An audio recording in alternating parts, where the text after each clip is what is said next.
बिस्मिल्लाहिर्रहमानिर्रहीम। अस्सलाम वालेकुम। Welcome to my channel. I hope सब खैरियत से होगे, फिट होगे, मज़े में होगे। आज हम अपने किचन में बना रहे हैं सूजी और गोंद का हलवा। ये हलवा बहुत ज़्यादा मज़े का बनता है और मिनटों में तैयार भी हो जाता है। और ख़ास तौर पर जिन लोगों को जोड़ों के दर्द का मसला रहता है, स्पेशली कमर के दर्द का मसला, उनके लिए बहुत ज़्यादा फ़ायदेमंद है। बच्चे, बड़े, बूढ़े सब इस हलवे को खा सकते हैं और ख़ास तौर पर सर्दियों की तो ये सौगात माना जाता है। तो चलिए जल्दी से हम इस रेसिपी को स्टार्ट कर लेते हैं। सबसे पहले मैं यहाँ पे एक पैन में ऑयल लूँगी और उसमें हम गोंद और फूल मखानों को फ्राई कर लेंगे। गोंद को हमने इतना फ्राई करना होता है कि ये अपने साइज़ में डबल हो जाए, और जो फूल मखाने हैं उनको हम इतना फ्राई करेंगे कि इनका जो कलर है वो गोल्डन ब्राउन हो जाए। ज़्यादा हमने इसको फ्राई नहीं करना और ना ही जलाना है, बस हल्का सा 1 से 2 मिनट के लिए मीडियम फ्लेम पे फ्राई करेंगे। यहाँ मैंने दोनों चीज़ों को फ्राई कर लिया है। गोंद मैं यहाँ पे ले रही हूँ 1/4 कप और फूल मखाने मैंने लिए हैं हाफ कप। दोनों चीज़ों को फ्राई करके आप एक प्लेट में निकाल लें। यहाँ अब हम हलवे की चाशनी तैयार करेंगे। उसके लिए एक पैन में मैं यहाँ पे चीनी लूँगी 1.5 कप, और जिस कप से मैंने चीनी ली है उसी कप से मैं इसमें पानी ऐड कर दूँगी 4 कप।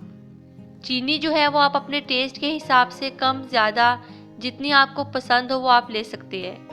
दोनों चीज़ों को मैं पैन में डालने के बाद यहाँ पे हम फ्लेम को ऑन कर देंगे और इसको मीडियम फ्लेम पे इतना पकाएंगे कि चीनी जो है वो पानी में अच्छे से मिक्स हो जाए। अब मैं इसमें शामिल कर दूंगी इलायची पाउडर हाफ टी स्पून और इसको 1 से 2 उबाल दूंगी। तो यहाँ पे हमारी चाशनी जो है वो रेडी हो चुकी है। यहाँ मैं एक पैन लूँगी और उसमें ऐड करूँगी देसी घी 1 कप। अगर आपके पास देसी घी नहीं है तो आप कोई सा भी घी यूज़ कर सकते हैं। जब घी जो है वो अच्छे से मेल्ट हो जाए फिर मैं इसमें ऐड करूँगी सूजी 1 कप। सूजी डालने के बाद अब हमने इसकी मीडियम टू लो फ्लेम पे अच्छे से भुनाई करनी है। यहाँ 5 मिनट हो गए थे मुझे सूजी की भुनाई करते हुए। आप देख सकते हैं कि सूजी का जो कलर है वो गोल्डन होना शुरू हो गया है। अभी हम मीडियम टू लो फ्लेम पे इसकी और भुनाई करेंगे। इतनी भुनाई करनी है कि सूजी का जो कलर है वो गोल्डन ब्राउन हो जाए और सूजी घी छोड़ना स्टार्ट कर दे।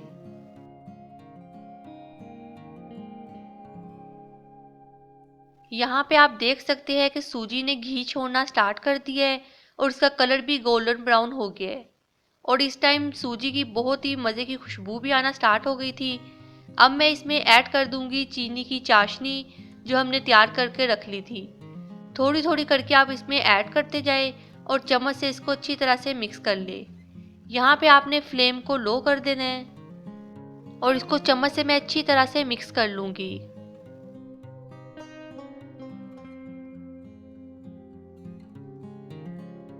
अच्छे से मिक्स करने के बाद मैं इसमें शामिल कर दूंगी गोंद और फूल मखाने जिनको पहले ही फ्राई करके रख लिया था, और दोबारा से इसको मिक्स करूंगी। मिक्स करने के बाद अब इसमें शामिल कर दूंगी ड्राई फ्रूट्स। मैं यहाँ पे ड्राई फ्रूट में ले रही हूँ बादाम, पिस्ता, काजू और किशमिश। ये तमाम ड्राई फ्रूट डालने के बाद आपने इसको दोबारा से अच्छी तरह से मिक्स कर लेना है। ड्राई फ्रूट जो है वो आप अपनी मर्ज़ी के हिसाब से जो आपको पसंद हो वो आप इसमें ऐड कर सकते हैं। ये तमाम चीज़ें डालने के बाद मिक्स करूँगी और इसको कवर करके रख दूँगी लो फ्लेम पे 2 से 3 मिनट के लिए। चले जी, यहाँ पे हमारा सूजी और गोंद का हलवा रेडी हो चुका है। अब हम इसे डिश आउट कर लेंगे। और सबसे लास्ट पे मैंने यहाँ पे थोड़े से बादाम बारीक पीस के रख लिए थे, वो इसके ऊपर डाल दूंगी। फाइनली आप देख सकते हैं कि हमारा सूजी और गोंद का हलवा रेडी हो चुका है। बहुत ही आसान और सिंपल रेसिपी है और मिनटों में तैयार होने वाला हलवा है। 5 मिनट से भी कम टाइम लगे थे और हलवा रेडी हो चुका था। सर्दियों की ये सौगात माना जाता है और स्पेशली जिन लोगों के कमर के दर्द का रहता है मसला और जोड़ों के दर्द का, उनके लिए तो बहुत ज़्यादा फ़ायदेमंद है। बच्चे, बड़े, बूढ़े हर किस्म के लोग इसको खा सकते हैं। आप भी इस रेसिपी को घर पे लाजमी ट्राई करिएगा और मुझे कमेंट सेक्शन में बताना मत भूलिएगा कि आपको मेरी आज की रेसिपी कैसी लगी। और अगर आपको मेरी वीडियोस अच्छी लगती है तो इन्हें लाइक करें और अपने फ्रेंड्स और फैमिली के साथ शेयर करना मत भूलिएगा। और अगर आप मेरे चैनल पर नए हैं तो अभी मेरे चैनल को सब्सक्राइब करें और बेल आइकन को प्रेस करना मत भूलिएगा ताकि हर नई आने वाली वीडियोस का नोटिफिकेशन आपको मिलता रहे। अपना और अपनी फैमिली का ख्याल रखिए। नेक्स्ट वीडियो के लिए अल्लाह हाफिज़।